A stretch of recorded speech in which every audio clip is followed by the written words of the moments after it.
Dans ce nouveau programme, je vais vous commenter l'épisode 105 de votre série turque Éclat de vie. Let's go! Tout commence avec Aysel qui ne comprend pas la décision soudaine d'Oyku. Qu'est-ce qui la pousse à vouloir se marier avec Oguz? Cette dernière lui dit qu'elle a beaucoup réfléchi, et elle trouve qu'Oguz lui convient parfaitement. C'est une bonne personne. Aysel est d'accord sur sa personnalité, mais croit que cette décision est précipitée. Sa fille lui fait comprendre que c'est déjà le moment pour elle de construire sa propre vie. Elle a essayé le domaine de la mode, mais ça n'a abouti à rien. Et donc, elle compte se marier et fonder sa propre famille. C'est le mieux à faire maintenant pour elle. Et là, Aysel est surprise qu'elle soit toute oui au premier venu, juste parce qu'elle rêve déjà d'avoir des enfants. Oiku lui réplique en disant qu'elle ne pense pas trouver quelqu'un d'autre qu'Ogu, vu son rang social. Et en plus, elle croit qu'elle l'aime bien cet homme. Mais Aysel lui fait comprendre qu'elle n'est pas amoureuse de lui. Ce qu'elle ressent est différent de l'amour. À son tour, Oiku explique à sa mère que l'amour est un sentiment éphémère. Or l'affection et la confiance demeurent également importants dans une relation. Voilà pourquoi il faut souvent écouter sa raison que son cœur. En entendant de tels propos, Aysel félicite sa fille pour sa maturité. Pour conclure, Oiku demande à sa mère de contacter Oguz et sa famille, en vue de venir arranger les choses sans plus perdre de temps. Mais Aysel lui demande de patienter quelques jours avant de l'appeler, car elle peut changer d'avis d'ici peu. Par contre Oiku est ferme sur sa décision. Ce qui compte vraiment pour elle en ce moment c'est son mariage. Et là, Aysel croit qu'il vaudrait mieux de respecter pour une fois le choix de sa fille, et donc, elle essaie de contacter la famille d'Oguz. Du côté du manoir, Yeltsin présente un document que son père devrait signer. Ce dernier est curieux de savoir ce que traduit ce document. Son fils lui fait comprendre qu'il s'agit des documents concernant son héritage, qu'il devrait tout mettre en son nom.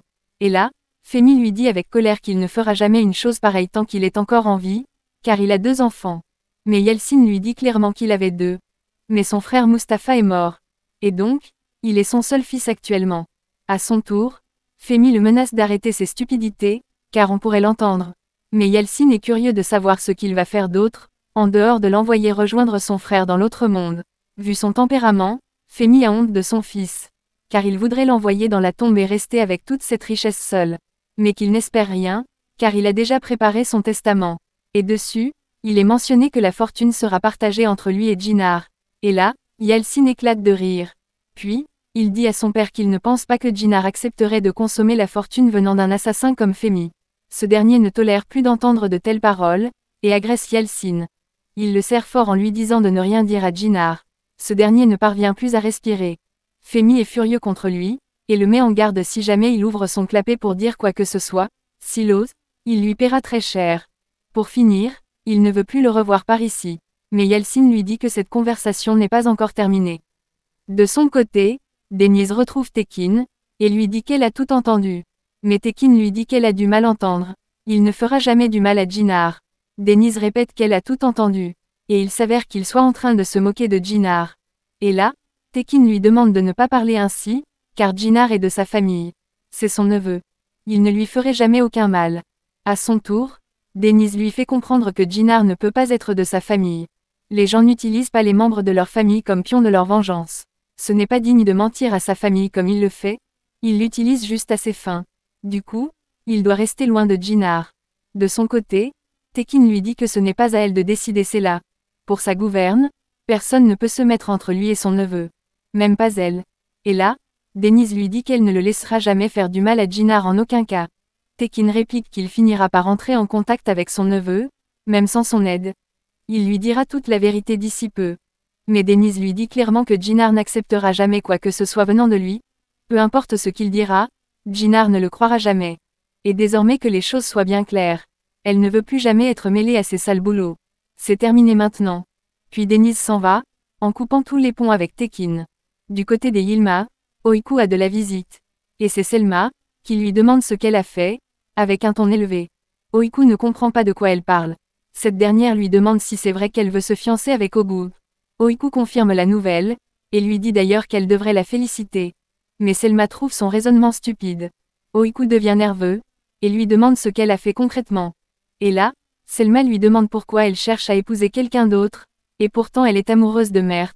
De plus, sa mère n'est même pas au courant de cette relation. Si elle découvre sa relation avec Mert, jamais elle n'acceptera qu'elle épouse Oguz. Oiku lui fait comprendre que tout est fini avec Mert, mais Selma lui dit qu'elle ne pourrait jamais la tromper. Ça creve les yeux qu'elle soit toujours amoureuse de lui. Pendant que les deux filles se disputent, Aizel arrive et leur demande pourquoi elle crie. Et là, elle trouve des excuses pour ne pas éveiller les soupçons. Oiku joue le jeu en disant que Selma est venue pour la féliciter. Cette dernière accepte et dit à Aizel qu'elle a du mal entendre. Elle ne se disputait pas du tout. Plus tard, Arsu rend visite à Ella. Mais cette dernière est curieuse de savoir ce qu'elle fait par ici. Arsu lui dit qu'elle est venue pour la féliciter concernant quelque chose d'important. Ella ne comprend toujours pas de quoi elle parle. Cette dernière vide son sac en disant qu'elle le félicite pour sa grossesse. Elle l'a appris quand elle était à l'hôpital par le même docteur qu'elle. Les deux femmes continuent à discuter, jusqu'à ce qu'Arsu mette en garde Ella, sur le fait de ne pas essayer d'attribuer la paternité de ce bébé à Yeltsin. Sinon il le mettra à la porte. À son tour, Ella lui dit que Yeltsin n'abandonne jamais sa progéniture. La preuve, il continue à vivre au manoir juste pour sa fille Ezine. Sinon, il n'y serait plus il y a des années. Et là, Arsu devient furieux, et lui dit de ne plus mentionner le nom de sa fille. Ella se montre transparente en suggérant de faire un test d'ADN quand l'enfant sera né. Elle ne cache rien du tout, car c'est une réalité que cet enfant est de Yeltsin. Arsu par contre lui demande de garder ce secret. Personne ne doit être au courant. Ella n'est pas d'accord avec cette idée, car elle tient vraiment à donner un héritier au Kojabé. Et c'est une bonne chose que tout le monde le sache. Arsu ne supporte plus la situation, et préfère s'en aller pour éviter de trop stresser. Dans l'après-midi, Femi se voit obligée de se rendre chez Tekin, car ce dernier l'a contacté en lui faisant du chantage avec un secret concernant son passé. Et donc, Tekin se réjouit de sa venue, car ce dernier s'est déplacé sans perdre de temps. Ce qui est inhabituel depuis leur jeunesse. Tekin commence par le féliciter pour sa ponctualité en le traitant d'assassin, mais Femi lui dit qu'il n'est pas venu se faire insulter. Tekin précise qu'il a tué son frère et a fait porter le fardeau sur quelqu'un d'autre. Il a tout fait pour faire taire les témoins. Et donc, ce n'est pas une insulte de l'appeler assassin. Pour se défendre, Femi lui dit que personne ne croira une chose pareille venant d'un homme comme lui. Même la police serait étonnée de l'entendre. À son tour, vu que la police ne le croira pas, alors Tekin le dira à quelqu'un d'autre. Et cette personne est Jinar. Et d'après ce qu'il en sait sur Jinar, ce dernier va péter un câble lorsqu'il saura que celui dont il appelle papa n'est nul autre qu'un assassin. Et là, Femi devient nerveux face à ces menaces. Par la suite, il dit à Tekin de ne plus s'approcher de son fils. Il s'en chargera de lui révéler la vérité lui-même. En voulant partir, Tekin le stoppe en disant qu'il ne pourra jamais l'empêcher, car c'est lui qui dira la vérité à Jinar qu'il est son oncle biologique. Femi s'énerve et lui répète qu'il ne le laisserait jamais faire une chose pareille.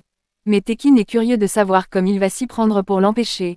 Et là, Femi sort son arme et le pointe tout droit sur Tekin. C'est de cette manière qu'il va le faire taire. Tekin éclate de rire, car en agissant ainsi, ça montre parfaitement que Femi est un pur meurtrier. Cette manière d'agir salit son image, car c'est de cette manière que les assassins règlent leurs conflits, en tuant les autres. Cependant, Tekin ne se laisse pas faire, en essayant d'arrêter Femi. Ce dernier appuie sur la gâchette, et Tekin est tiré dessus. Femi le met en garde que c'est à lui de dire la vérité à Jinar. Et c'est la fin de ce programme. Partagez vos avis en commentaire. Abonnez-vous pour ne pas manquer la suite. See you soon.